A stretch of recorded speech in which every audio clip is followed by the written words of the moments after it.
आइए दोस्तों, आज हम आपको अयोध्यापुरी के ऐसे स्थान पे लेकर आए हैं जिसका दर्शन हम आपको करवाने जा रहे हैं। ये वो स्थान है जहाँ भगवान श्री राम का पुष्पक विमान उतरता है और यहाँ से उतर करके श्री कुबेर जी के पास भगवान विमान को भेज देते हैं। यह वो स्थान है। यह स्थान अयोध्यापुरी के बीकापुर तहसील के अंतर्गत ग्राम पुहपी में रामकुंड सरोवर नामक स्थान पे है। यहाँ पर ही भगवान का अयोध्यापुरी आने में सबसे पहला चरण हमारे ही इसी रामकुंड सरोवर पर ही पड़ता है और यहाँ पर हमारे सरकार द्वारा श्री राम जी की चरण पादुका भी लगी हुई है। और आइए हम आपको एक चरण पादुका को दिखाते हैं। यह स्थान बहुत ही प्राचीन और पूर्व काल का तपस्वियों का गढ़ रहा है। यहाँ से भरत कुंड का और हमारे राम कुंड पर तमाम संत महात्मा, उस समय बड़े सिद्ध मुनियों लोग का निवास रहता था और भगवान इसीलिए आए कि उनको अपना दर्शन मुनियों को देना था जो काफ़ी जमाने से तपस्या में लीन थे और उन्हें अपने दर्शन देने के लिए इस स्थान पर आते हैं और यहीं पर अपने विमान को उतार देते हैं और फिर यहाँ से आगे भरत कुंड को श्री भरत जी के पास के लिए प्रस्थान करते हैं। श्री भरत जी के स्थान पर 5 कोस की परिक्रमा भी होती है, जो कि परिक्रमा इसी स्थान से होकर हमारे गुजरती भी है। और ये बहुत प्राचीन काल का रामकुंड सरोवर हमारा ये प्रमुख तीर्थ स्थल है। तो हम ये चाहते हैं कि इसको सरकार द्वारा देखा जाए और इसका जीर्णोद्धार अच्छी तरह से कराया जाए, क्योंकि भगवान यूँ तो 500 साल से भगवान बहुत ही अजीब स्थिति में थे और स्वयं भगवान स्वरूप हमारे माननीय प्रधानमंत्री जी द्वारा उसका उद्घाटन होने जा रहा है और अपने गर्भगृह में वो निवास करेंगे फिर 22 जनवरी को। और हम लोग बड़ी ही खुशी में इस समय सब आनंद पूर्वक चल रहे हैं।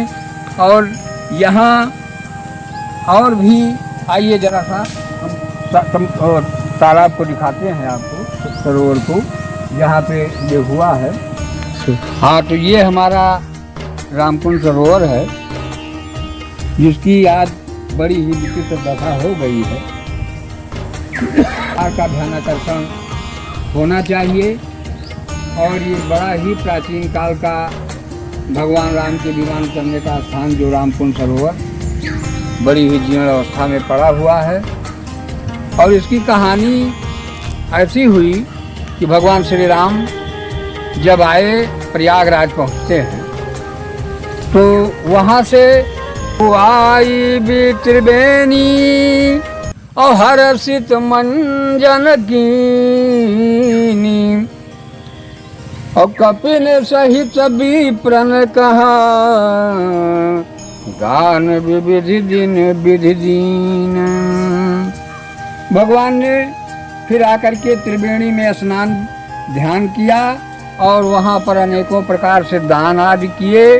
फिर वहाँ से क्या करते हैं कि प्रभु हनुमंत ही कहा बुझाई अधरी बट रूप अवधपुर जाई। भगवान श्री राम ने हनुमान जी को वहीं से प्रयागराज से त्रिवेणी स्थान से ही भेज दिए कि आप जाकर के श्री भरत जी को जल्दी से समाचार बताओ, अन्यथा भरत जी चिता लगाए हुए हैं। वो हमें अगर तनिक भी देर हुई, सूर्यास्त हुआ नहीं कि वो तुरंत अपना प्राण त्याग सकते हैं। फिर वहाँ से हनुमान जी तो भरत ही कुशल हमारी सुना और समाचार ले तुम चली आयो। जैसे ही भगवान श्री राम ने आदेश दिया न सुत गौ न तो भयऊ पही गयऊ अरे नाना विधि मुनि पूजा हो कीन्ही अवास्तुति करी पुनि आय सुदीन्ही। इस प्रकार भगवान श्री राम भरद्वाज जी के आश्रम पे जाते हैं और वहाँ पर मुनि की पूजा और अर्चना किया। फिर मुनि पद बंदी जुगल कर जोरी और चढ़ी विमान प्रभु चले बहोरी। अरे यहाँ निषाद सुनो प्रभु आयो,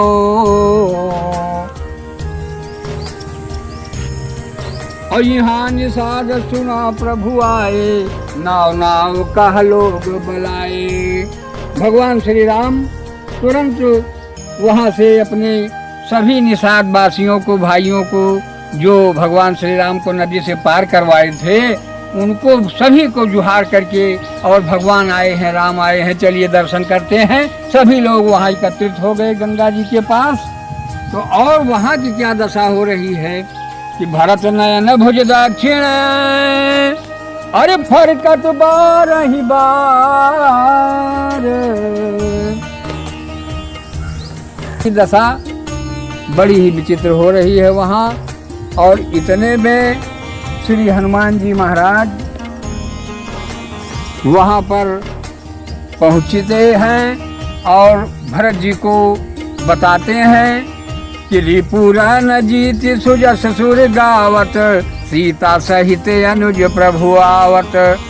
भगवान आ रहे हैं अपने अनुज के साथ में, और सारे देवता और सभी लोग उनका गुणगान कर रहे हैं। बहुत जल्द ही तो भरत जी जो है बड़ा ही प्रसन्न हो जाते हैं। यहाँ की दशा ये है। और पुनः फिर हनुमान जी लौट करके जाते हैं श्री राम जी के पास, और श्री राम जी से मिल करके, और श्री राम जी तुरंत वहाँ निषाद जी से मिलते हुए और पुनः आते हैं जब, तो उनका विमान सीधा अयोध्यापुरी की तरफ गया पहले। तो भगवान क्यों गया? क्योंकि वह विमान इन्हीं के पुराने पुरखों के द्वारा, श्री विश्वकर्मा जी के द्वारा बनवा करके श्री कुबेर जी को दान में दिया गया था। इसलिए भगवान श्री राम दान में दी हुई वस्तु को अपने यहाँ नहीं लेना चाहते थे। तो वो विमान को ले करके सीधा, और विमान की ये इच्छा हुई कि प्रभु हमें अवधपुरी का दर्शन ही करवा देते तो मैं धन्य हो जाता।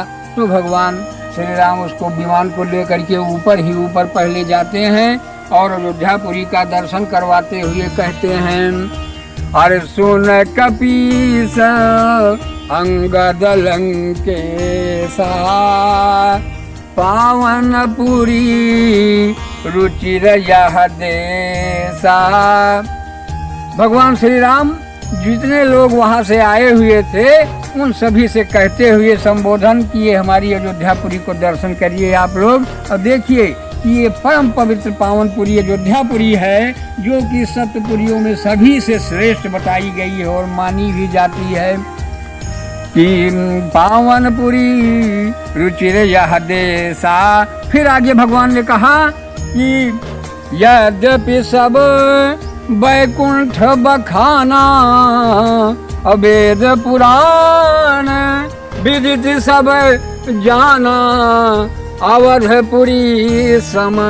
भगवान ने कहा कि यद्यपि तीनों लोग 14 भुवन में वैकुंठपुरी सबसे ज्यादा बखानी हुई है, किंतु वो वैकुंठपुरी भी अयोध्यापुरी के सामने बिल्कुल बेकार है, फीकी लगती है। कि अवधपुरी सम अरे प्रिय नहीं सो, और यह प्रसंग जानई को,